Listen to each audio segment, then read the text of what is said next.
Congregation of Beth Shalom here in Napa held a vigil to grieve the lives of the lost. Andrea Nakano was there tonight.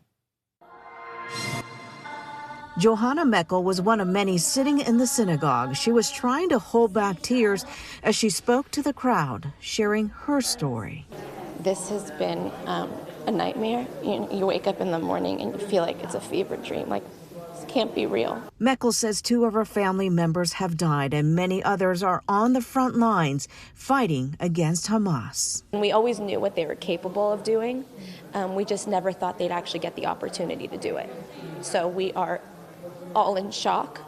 I think we go from phases of just complete devastation and to rage. I mean, I feel like I have anger now coursing through my body. It's tough for Meckel to be thousands of miles away from home, but she's doing what she can here in the U.S.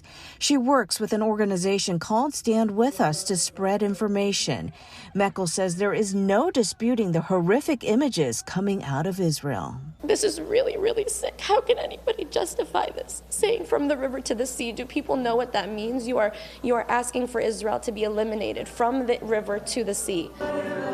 For this congregation, there is still a sense of disbelief and shock about what's happening to the Jewish people. I was a rabbi and a police chaplain in New York during 9/11, and I went down to Ground Zero, and I had a similar experience. It's incredible that there are still people in this world who act in such horrific ways and take innocent life. The Jewish Community Relations Council is doing its part to provide resources and get out credible sources of information.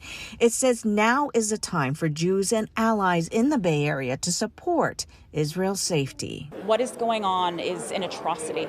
They are murdering children, they are kidnapping, they are desecrating bodies.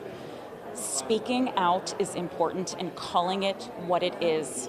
Terrorism, an attack on the Jewish people. An attack that many fear will impact generations to come. I have 2 young children, and it terrifies me that this is the world that we're bringing them up in, because the Jewish people will now never be the same.